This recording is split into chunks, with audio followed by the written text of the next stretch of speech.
Brothers and sisters, tonight, inshallah, the topic is navigating through mental health. Now, I know some Muslims may switch off when they hear the topic mental health. And I've encountered many Muslims who, as soon as you say mental illness, mental health, they brush it off completely as if it doesn't exist. Or they immediately resort it to shaitan, jinns, possessions, and the evil eye. Nothing else. Or they say there's no such thing. This is only lack of iman, faith, lack of religious practice, or it is a punishment from Allah. Some Muslims, because they don't understand this area very well, may think like that. Brothers and sisters, alhamdulillah, we have many scholars in our time, scholars of Islam, and scholars in science and psychology, doctors, medical doctors in neurology, neuroscience, and all sorts, alhamdulillah, who belong to the Muslim nation, mashallah, the Muslim community, the Muslim ummah, who are at the forefront, who have taught us, alhamdulillah, represent this area of knowledge. And what we're going to ask today are questions like, is mental health and mental illness a real thing in Islam? If it's a thing, is it just the result of lack of iman or lack of religious practice? Or is there no such thing, that it is just a term made up by the West and so-called psychologists to deter people away from religion and iman? Is it that it's just, as I said, jinn possessions, sihr, and the evil eye? How do I deal with OCDs, obsessive compulsive disorders, wiswas, intrusive thoughts that overcome me and debilitate me? How do I deal with depression, anxiety, traumas, and grief? Does everyone who feel this means that something is mentally wrong with them? Are they crazy? Is it a punishment? Is it because of past sins? Is it because we do sins, Allah punishes us? We're going to address all these points, inshaAllah ta'ala.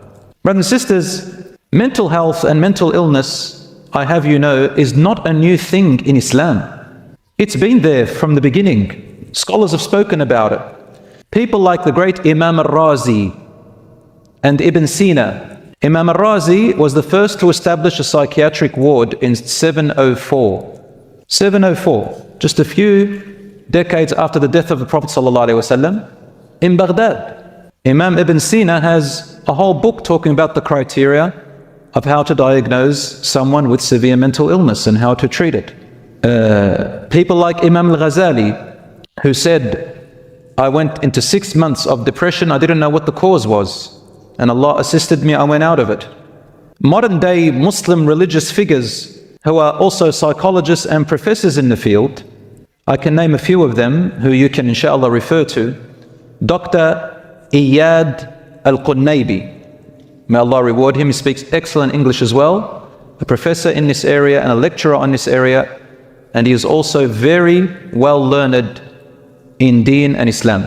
He has a YouTube channel and mashallah, very prominent. Professor Tariq al-Habib, again another scholar of Islam and a professor of psychology and psychiatry. Among the scholars of Islam, purely Islam, who also told us about mental health and mental illness, Shaykh Ibn Uthaymin, rahmatullahi alayh, said yes, it exists. Dr. Shaykh Uthman al-Khamis. And he added that those who say that people with mental illness is a result of weak iman is not true. He said it's a sickness, it's an illness. It's got nothing to do with your iman. There are people who have really high iman, very strong religion, alhamdulillah, but they go through it. Among many other scholars, in fact, I did not come across any Muslim scholar, as far as I know, who denied the existence of mental illness. And the only difference is they included spiritual and religious treatment to the mental illness along with the modern day therapy treatment attached to it. Both of them together. They said, don't leave the deen out, the faith and the reliance upon Allah, and the things which the Prophet Muhammad ﷺ taught us in managing our spiritual, mental, physical health. And subhanAllah, many studies today have mounted up recommending spirituality and attachment to God. Of course, we say Allah, God, and religion to be included as part of therapy. There are more studies now and experts in the field who are recommending including the issue of spirituality and faith in God in treatment, in therapy. And many have found that there is a link between prayer, meditation, faith in a higher power, Allah, has overall better mental health outcomes and lesser rates of suicidal tendencies. Many studies are like that, alhamdulillah. And some of my sources, other than the Islamic sources, I usually get amazing articles and studies. A lot of them are peer-reviewed, if you know what I'm talking about, from PubMed, under the National Center for Biotechnology Information, well-researched biomedical article entries. So those of you who know what I'm talking about, it's a really good place to look at amazing studies on this area. Brothers and sisters, where does it all start? Where does mental illness start, and what is it?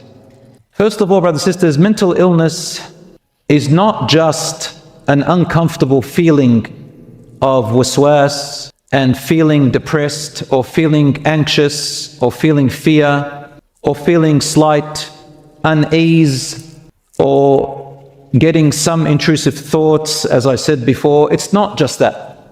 Everybody goes through some form of depression, some form of anxiety, some form of fear and trauma. We all go through it. In fact, it's in the Quran. In the Quran, Allah subhanahu wa ta'ala gives it different names. In the Quran, you'll find all these already there.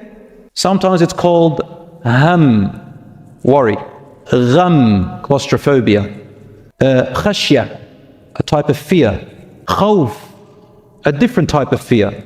Allah says to the Prophet ﷺ, إِنَّا لَنَعْلَمُ أَنَّهُ يَضِيقُ صَدْرُكَ. Your chest constricts. So it's a symptom of anxiety when you feel your chest constricting. Allah says, يَضِيقُ صَدْرُكَ بِمَا يَقُولُونَ. They used to say hurtful words to the Prophet ﷺ, and his chest would tighten, but only because he cared so much about it. And a lot of people who care a lot, they have empathy, they feel these things. They're actually amazing people. Sometimes the Quran says, ghil. It's a deep type of uncomfortable stress or uncomfortable feeling that a person feels on their chest. That's why Allah says when people enter paradise, Allah says, وَنَزَعْنَا مَا فِي صُدُورِهِم مِّنْ غِلٍّ. We rip out whatever there was in their chests of ghil. Ghil is sometimes can be negative or positive. It's usually negative, but it's uncomfortable. It hurts you, it pains you. Sometimes it can develop into hate, jealousy, envy. It can sometimes result in just disappointment and so on. So Allah says we snatch all of that out of their chest. And if you realize, brothers and sisters, right up to this point, the Quran does not mention qalb, the heart. He mentions chest. Every discomfort, all of this is always related to the chest and not the heart. In the Quran, there are 3 names that refer to the heart. I want you to remember this because I'm going to refer to it. Number 1, al-qalb, the heart. Number 2, sudur, the chest. And number 3, fu'ad or afida. Fu'ad means the burning energy of the heart. And fa'ada comes from the word fa'ada, which means literally to barbecue, shawi, like on the barbecue, literally like the barbecue. When you barbecue meat, the heart can have shawi, can have a barbecue sensation, energy of heat. Al-qalb is the inside divine moral that Allah has given you within yourself. That is your faith, your true belief, your trust in Allah. The sadr is right outside the heart. I want you to imagine it. The great scholar Ibn al-Qayyim, in his book Ad-Da' wad-Dawa' and Madarij al-Salikin, he says, imagine the heart and the sadr like a house that's locked up, that's the heart, and the courtyard outside. Intruders may come into the courtyard, bad things may come to the courtyard, and good things may come to the courtyard, maybe good guests. And maybe bad people come into the courtyard, thieves. The stronger you have the security around your house, the less likely you will allow, or those thieves will come in. And you have the choice to open for them, if you want them, or to close the door. And the good ones, you open for them. That's your heart. The difference is that if you feel uncomfortable with an intrusive feeling, but your heart rejects it, then know that alhamdulillah, you're okay. And it is just in the courtyard, just on your chest. For example, let's say you are stuck with a sin of some sort, and you're not comfortable with it, and it annoys you, and you're always worried, when is it going to go? And you're embarrassed to talk about it. That means that alhamdulillah, your faith and your heart is still safe. You have not allowed the comfort of this sin, the desires, to enter into your heart yet. You're still wrestling with it. And the example that I can give, it is in the Hadith, which is in Abu Dawood, An-Nasa'i, and Imam Ahmad. It's authenticated by Al-Albani. That a group of companions came to the Prophet ﷺ and said to him, Ya Rasulullah, there are thoughts that come to our mind and upon our chests, which if we were to tell you what they are, we would rather you light up a fire and throw us in that fire than to tell you what these thoughts are. Intense whispers, very uncomfortable. They might come to them during their prayer, they might come to them during their Quran, during when we're there, the Prophet ﷺ. So it's in good environments. And the response of the Prophet ﷺ was very interesting, better than any psychologist or therapist you can ever imagine. He responded very positively and with a cheerful smile, as if he was celebrating. He said to them, أَوَ تَجِدُونَ ذَلِكَ? Really? Have you reached the point where you're feeling like that? As if he was waiting for this, that it is an achievement, a forward achievement. He says, Alhamdulillah, الَّذِي رَدَّ كَيْدَ الشَّيْطَانِ إِلَى الْوَسْوَسَةِ. Alhamdulillah, thanks to God, Allah, and gratitude that He has reduced the strength and power of the shaitan to mere whispers. Then he said something amazing. ذَاكَ صَرِيحُ الْإِيمَانِ. That, what you just described, is the true sign of true iman, of true faith. Do you now see the opposite of what you were thinking before? We used to think something's wrong with my iman. Perhaps someone came along and told you that. Perhaps it was your parent ignorantly all your life telling you that. Perhaps it was an imam who didn't really know much about the issues of this matter. Could be anybody. Of course, the more knowledgeable they are, the less you'll hear those words.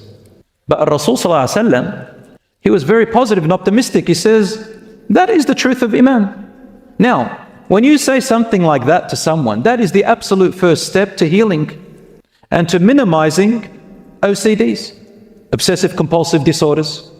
Your mental health will be navigated through easier, not completely perfect, but easier. People with this type of thinking and faith, studies have shown that they are able to navigate quicker. They're able to deal with mental illnesses better.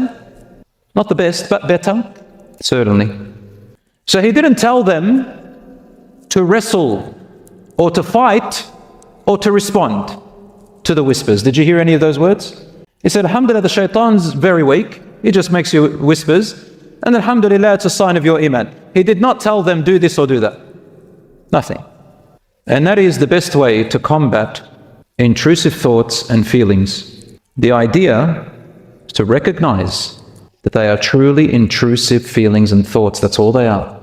Number two, they are only imagined by you. You are creating a world in your own mind about it. Number three, most importantly, the idea is not to avoid it. Don't fight it. Don't try to read more about it and try to find what's wrong with you. I'll even go further than that, and this is what the scholars said. If they are intrusive thoughts about your God, about Allah, about Jannah, about hellfire, about the Quran, so long as you are uncomfortable with it, it means your iman is okay. This the shaitan's whispers, and he's just come into your courtyard. Don't let the thief in. How do you deal with him? So long as your heart is safe, don't even give him attention. Don't even say, Astaghfirullah. I've seen it sometimes in salah. Some people, they have this obsessive compulsive thought. Instead of ignoring it, they try to deal with it with good heart, but that's the wrong approach. So they hear a hadith which says, if you get whispers, turn to your left and spit 3 times. And say, Astaghfirullah al-Azim 3 times. A'udhu billahi minash shaitanir rajeem 3 times. That is true, but that's just once in a while. Rasul Sallallahu Alaihi Wasallam didn't say do it all the time. It's just once in a while. If it gets really bad, once in a while. But sometimes I see brothers, every rak'ah, maybe 4 or 5 times, they turn. I remember one brother, I stopped standing next to him. I said to him, Habib, I've already made wudu, I don't need more of your spit on me. So this becomes a problem. Don't even say Astaghfirullah al-Azim. Why? Because you are giving them importance. The whole idea is you do not give it importance. I'll give you a very simple example. Imagine it like an annoying person that's standing in front of you, and that annoying person cannot stop talking. He cannot shut up. Talk every time you go, and you cannot get rid of this person. It's just a yapper. Yaps and yaps. If you respond, they'll continue yapping. If you reply, they'll talk more. If you tell them to stop, they'll keep going. If you give them attention, they'll be happy. How do you get rid of that yapper? Focus on the task that's important to you now. What are you going to do? What should you be doing right now? Just do it. And focus your attention on that, and let the person continue to talk. Let them come in and out, no worries. They're only coming into your courtyard and they'll go. As time goes on, it doesn't happen like that, brothers and sisters. Everyone wants a very quick solution. It didn't happen overnight, and it's not going to go away overnight, but slowly you will find it diminishing. And I'm not talking about people I'm not saying you will never get waswas. Waswas will always be with you till you die. Every person has waswas. The shaitan yuwaswis. Always you're going to get waswas. You've got a brain that keeps going. You're going to have waswas. But the idea, waswas only works for certain reasons, but when it becomes obsessive compulsive, it debilitates you. Let it come and go. Don't even fight it. Al-Quran talks about lawm. Lawm is when you blame yourself. There's a good blaming and a bad blaming. Blaming yourself means that when you look at your past sins or your bad choices, and you say, I take responsibility for it. That's actually healthy. And then you say, what can I do about it? If I can do something about it, alhamdulillah, I'll do it. If I can't, I ask Allah to forgive me. Or, it's in the past now, let's move forward, and inshallah things will be better. Lawm can be good, to blame yourself. But to blame yourself for something that is irrational. For example, you may have been in hospital for a loved one, and they passed away, or something bad happened to them. The shaitan comes to you in your thoughts and they say, I should have done this, I should have done that, I could have done this, I could have done that. You know those thoughts? They will never stop. And if you were to think about it properly, every single thing you do every day is prone to danger.